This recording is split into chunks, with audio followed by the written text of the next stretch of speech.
ഞാൻ എന്താക്കിയാലും അടിപൊളിയാപ്പ.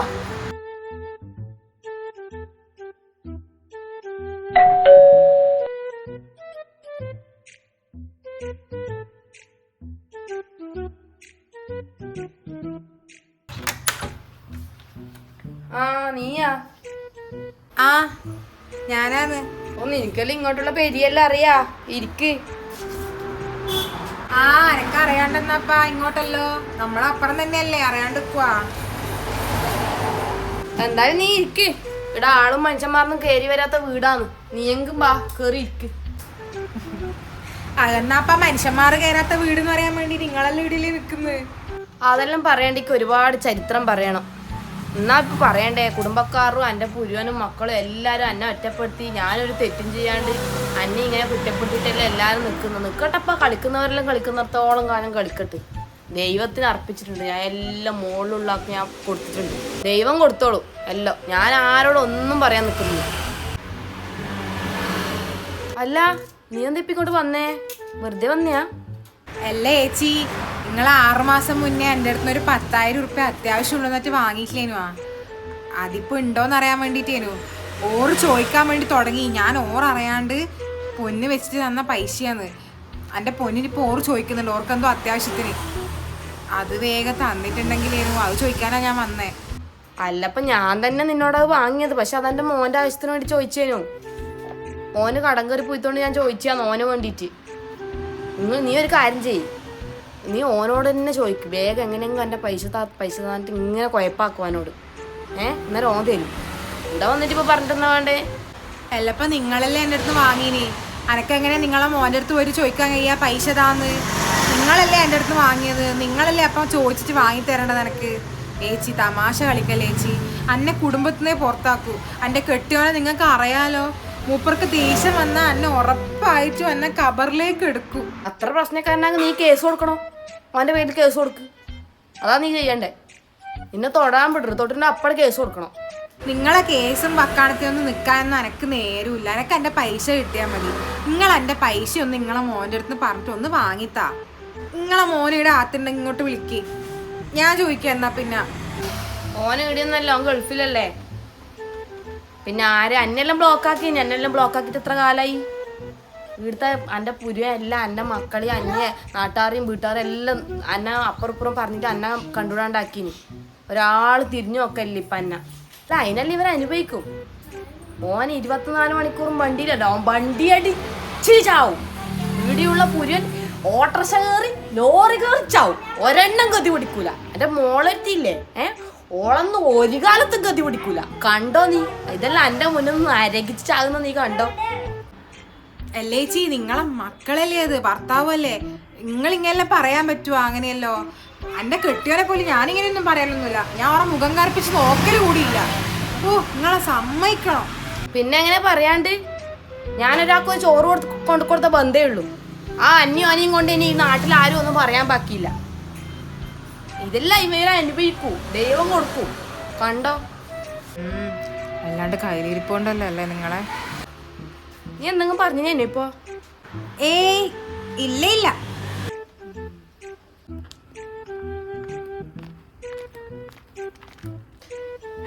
നീ ആ പെണ്ണിനെ നോക്കി വെക്ക്. ഞാൻ കാര്യം വയ്യ പറയാം.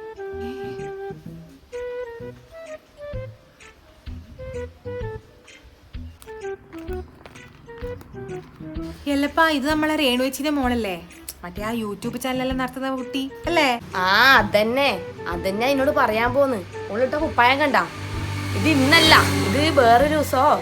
പിന്നെ വേറൊരു യൂട്യൂബ് ചാനൽ നടത്തുന്ന ഒരാളെ വീട്ടിൽ പോയി. ആ മറ്റേ വ്ളോഗെല്ലാം ചെയ്യുന്നേ അവരെ വീട്ടിൽ പോയി. ഇപ്പൊ നോക്കുമ്പോ ഇതാ എന്താ മോളെ ഫേഷേ. ഇപ്പൊ ഇങ്ങനെ യൂട്യൂബിൽ ഇങ്ങനെ എന്നോട് എൻ്റെ ഫ്രണ്ട് വിളിച്ചിട്ട് പറഞ്ഞേ, നിങ്ങളെ മറ്റേ അയൽവക്കത്തുള്ള മറ്റേ ആ നാത്തൂൻസ് നീ കാണില്ല? ആ ഞാൻ കാണലുണ്ട് പിള്ളേരത്. നല്ല രസമല്ലേ കാണാൻ വേണ്ടിട്ട്. ഞാൻ ഇപ്പൊ പണി കഴിഞ്ഞാൽ കണ്ടിരിക്കും. എന്തെന്ന്? അതെ, എന്നോടതാ പറയുന്ന. ഓളിങ്ങനെ തിളങ്ങുമല്ലേ ഇതിൻ്റെ അകത്ത് നാത്തൂൻസ് യൂട്യൂബിൽ ഇങ്ങനെ തിളങ്ങുമല്ലേ ഇന്ന്.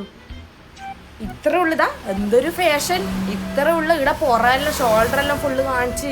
ആ കുപ്പായം കണ്ടിട്ടില്ലേ? ഞാൻ എനിക്ക് അതിന്റെ വീഡിയോ വേണ്ടി കാണിച്ചിരുന്നു, നീ കണ്ടിട്ടില്ലെങ്കിൽ അയച്ചുതരാം. ഇത്ര ഉള്ളതെല്ലാം കാണിച്ചിട്ട് ഓളെ പുരിയം വരുമ്പോഴത്തേക്ക് ആ പെണ്ണിടി ഉണ്ടാവൂല, അത് ആരപ്പരങ്ങ് പോവും. ഇതിനെ വീട്ടിൽ നിന്ന് ഇപ്പൊ തച്ച് പുറത്താക്കലായിരിക്കും, അതാ ഉണ്ടാവുക. അതിന്റെ കളി കാണുമ്പോ അങ്ങനെ തോന്നുന്നു. ഓ ഈ പെണ്ണുങ്ങൾക്ക് എല്ലാരെ പറ്റിയും കുറ്റം തന്നെയാ, വായിൽ നല്ല ഒന്നും വരൂല. ഇനിയൊന്നും അടക്കാൻ ആരുമില്ല, ഇങ്ങനെ കയറൂരി വിട്ടതാന്ന്. ഇങ്ങനെ വീട്ടിൽ നിന്ന് ഇങ്ങനെ ഇനി അവരിഷ്ടത്തിനൊന്നും ആയിരിക്കൂല. പെണ്ണ് തോന്നിവാസിയോ പോലെ ഇങ്ങനെ ഇറങ്ങി നടക്കുന്നതാന്ന്. അതിന് ആരെ അനുസരിക്കുന്നതല്ലോ, ആണിനെയും തുണിനെയും പേടിയുണ്ടാ? ഓ നല്ല ആളാ പറയുന്നു, എല്ലാരെയും പേടിച്ചിട്ട് ജീവിക്കുന്ന ഒരാള്. നീ ഇടക്കിടക്ക് എന്തെങ്കിലും പറയുന്നുണ്ടാ? എന്തോ പറയുന്ന പോലെ. ഏയ് ഞാനൊന്നും പറഞ്ഞിട്ടില്ലപ്പാ, ഞാനെന്നാ പറയണ്ടേ? ഇങ്ങനത്തെ അവരെയൊന്നും പറയാൻ ആരുമില്ല. നമ്മള് മക്കളെയും പുരുവനെയും നാട്ടുകാരെയും വീട്ടുകാരെയും എല്ലാം പേടിച്ച് ജീവിച്ചിട്ട് നമ്മളെ അവസ്ഥ നോക്കിയാട്ടെ. എന്നാ അപ്പ അതിനെല്ലാം പറയണ്ടേ? ഒരു പഴഞ്ചൊല്ല് കേട്ടിട്ടില്ലേ, താൻ താൻ ചെയ്യുന്നത് താൻ താൻ അനുഭവിച്ചിടും. നമ്മളെ കർമ്മത്തിനുള്ള ഫലം നമ്മൾ എന്നെ അനുഭവിക്കണ്ടേ ചേച്ചി? എന്ത് വർത്താനാ നീ ഇപ്പം പറയുന്നേ? ഞാൻ കല്യാണം കഴിഞ്ഞ പാടന്നെ ഞാൻ ആ വീട്ടിൽ നിന്ന് ഇറങ്ങി. അത് അവരെ കയ്യിലിരിപ്പുണ്ട്. അവിടെയുള്ളവരെന്നും സ്വഭാവം ശരിയല്ല. അതുകൊണ്ട് ഞാൻ എൻ്റെ പുരുവനെയും കൂട്ടി അപ്പാടാർന്ന് ഇറങ്ങി. എൻ്റെ പുരുവൻ പിന്നെ അവരെ വീടായിട്ടോ ഒരു ബന്ധമില്ല. അതിനിപ്പോൾ ഞാനെന്ത് വേണോ? അതൊന്നും അവൻ കൊണ്ടൊന്നല്ല ഞാനിപ്പോൾ അനുഭവിക്കുന്നത്. ഇവർ ഇവിടെ നിൽക്കാത്തത് ഇവരെ സ്വഭാവം ശരിയല്ലാത്തോണ്ട്. അല്ലാണ്ട് ഇപ്പം ഞാൻ എന്നാ പറയേണ്ടത്? ഞാൻ പക്ഷെ അങ്ങനെയൊന്നും അല്ല നിങ്ങളെ പറ്റി കേട്ടത്. നിങ്ങൾക്ക് ആരെല്ലോ ആയിട്ട് പല ബന്ധങ്ങളും ഉള്ളോണ്ടാണ് നിങ്ങളെ ആരും നോക്കാത്തേന്നാ നാട്ടുകാർ പറയുന്നത്. മാന്യന്മാരെ കൊണ്ട് അപവാദം പറയുന്നതാണേ. എണീച്ചു പോണേ എൻ്റെ വീട്ടിൽ നിന്ന്, വേഗം എണീച്ചു വാ. വെറുതെ അല്ല തള്ളേ നിങ്ങളെ നോക്കാൻ നിങ്ങളെ മക്കളും കെട്ടിയൊന്നും ഇല്ലാത്തത്. മര്യാദക്ക് എന്റെ പൈസ ഇങ്ങനെ തിരിച്ചെന്നുള്ളല്ലേ, നിങ്ങളെ പേരില ഞാൻ കേസ് കൊടുക്കുക. ആഹാ അന്നോടാ അധികം നൊടിച്ചിളക്കാണ്ട് ഇറങ്ങണേ എൻ്റെ വീട്ടിൽ നിന്ന്, ഇറങ്ങി പോണേ.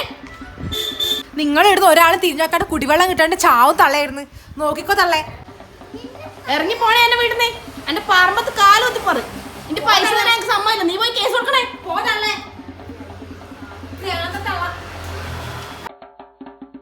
ഹലോ ഫ്രണ്ട്സ്, അപ്പോൾ ഇതാണ് എൻ്റെ ഷോൾഡർ കാണിച്ചിട്ടുള്ള ഡ്രസ്സ്. എല്ലാവരും കണ്ടില്ലേ? അടിപൊളിയല്ലേ? അപ്പം ഞാൻ എങ്ങനെ ഡ്രസ്സ് ഇടണമെന്ന് ഞാൻ തീരുമാനിക്കും. എൻ്റെ ഭർത്താവിനും എൻ്റെ വീട്ടുകാർക്കും എൻ്റെ മക്കൾക്കൊന്നും പ്രശ്നമില്ലാത്തടത്തോളം കാലം ഇതിനെപ്പറ്റി ആരും ബേജാറാവണ്ട. പിന്നെ ഞാൻ എൻ്റെ ഭർത്താവിനെ ഉപേക്ഷിച്ചിട്ട് പിന്നെ ഈ ഒരു ഡ്രസ്സ് ഇട്ടതിൻ്റെ പേരിൽ ഞാൻ എൻ്റെ ഭർത്താവിനെ ഉപേക്ഷിച്ച് പോകുന്ന പറഞ്ഞേ. ഭർത്താവ് വരുമ്പോഴത്തേക്ക് ഞാൻ നാട്ടിലുണ്ടാവില്ല. അങ്ങനെ പോകുന്നെങ്കിൽ ഞാൻ അറിയിക്കാം. നമുക്കൊരു കമ്പനിക്ക്, നിങ്ങളെപ്പോലെ തന്നെ കമ്പനിക്ക് ഇരിക്കാം. ഞാനും കൂടി വരാം. എന്നാൽ പാർട്ട്ണർഷിപ്പിൽ കാര്യങ്ങൾ പോകുമല്ലോ. പിന്നെ എൻ്റെ വീട്ടിൽ നിന്ന് തന്നെ തച്ച് പുറത്താക്കുമ്പോൾ ഞാൻ അറിയിക്കട്ടാ. അതിൽ ആരും ബേജാറാവേണ്ട ആവശ്യമില്ല.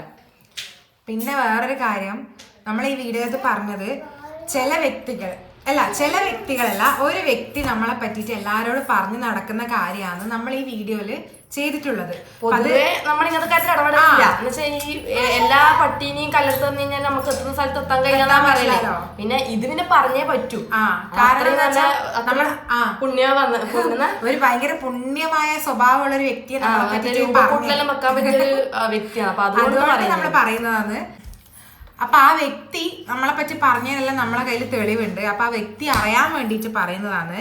നിയമങ്ങളെല്ലാം അറിയുന്നതാണെങ്കിൽ ഇങ്ങനെ പറഞ്ഞു നടന്നാൽ മതി. എന്താന്ന് വെച്ച് കഴിഞ്ഞാല് ഈ വേറൊരാളെ പറ്റി ഇങ്ങനെ ഇൻസൾട്ട് ചെയ്തിട്ട് ഒരാളോട് പറയുന്നത് പണിഷബിൾ ഒഫൻസ് ആണ്. ഇതിന് നിയമം അറിയില്ലെങ്കിൽ സെക്ഷൻ അടക്കം പറഞ്ഞതാ. സെക്ഷൻ 504 പ്രകാരം ഇതൊരു പണിഷബിൾ ഒഫൻസ് ആണ് ഒരാളെ ഇൻസൾട്ട് ചെയ്യുന്നത്. പിന്നെ നമുക്കിത് കേസ് കൊടുത്തിട്ടൊന്നും നമ്മൾ ഇതാക്കാൻ നിൽക്കൂല. വേറൊരു കാര്യം, ഇനിയും ഇതേപോലെയുള്ള വീഡിയോ ഇങ്ങനെയുള്ള ഇതാണെങ്കിൽ നമ്മൾ ഇതിനേക്കാളും അടിപൊളി വീഡിയോസ് ആയിട്ട് വരുന്നതായിരിക്കും. അത് താങ്ങാനുള്ള കെൽപ്പ് മനസ്സിനുണ്ടെങ്കിൽ മാത്രം ഇനി ഇങ്ങനെയുള്ള പ്രവർത്തികൾ ചെയ്താൽ മതി എന്നാണ് ഞങ്ങളുടെ അഭിപ്രായം. അപ്പൊ നിങ്ങള് എന്താണ് എന്നുണ്ടാവണമെന്ന് എന്റെ അഭിപ്രായം. നമുക്ക് ഭയങ്കര ആവേശമുണ്ട് വീഡിയോ ചെയ്യാൻ വേണ്ടിട്ട്. നമുക്ക് പിന്നെ കണ്ടന്റിന് വേണ്ടി അന്വേഷിച്ച് പോകേണ്ട ആവശ്യമില്ല. കണ്ടന്റ് ഒരു ഉപകാരം ഉണ്ടാവും. അപ്പോ നിങ്ങൾ സബ്സ്ക്രൈബേഴ്സിനെ അല്ല കേട്ടാ, സബ്സ്ക്രൈബേഴ്സിനേ അല്ല, നിങ്ങൾ നമ്മളെ ഫാമിലി തന്നെയാണ്. ഇത് ഫാമിലിക്ക് പുറത്തുള്ള ഒരാളുണ്ട്, അയാളെയാണ് നമ്മൾ പറഞ്ഞത്. അതിപ്പോൾ കേട്ടിട്ടുണ്ടെങ്കിൽ അയാൾക്ക് മനസ്സിലായിട്ടുണ്ടാവും. മനസ്സിലാവുമെന്ന് വിചാരിക്കുന്നു. ഇനി കൂടുതൽ മനസ്സിലാക്കണമെന്ന് നമ്മൾ വിനീതമായി അഭ്യർത്ഥിക്കുന്നു, പ്രാർത്ഥിക്കുന്നു. അപ്പോൾ ഈ അടുത്ത വീഡിയോ ആയിട്ട് വരാം. Bye bye.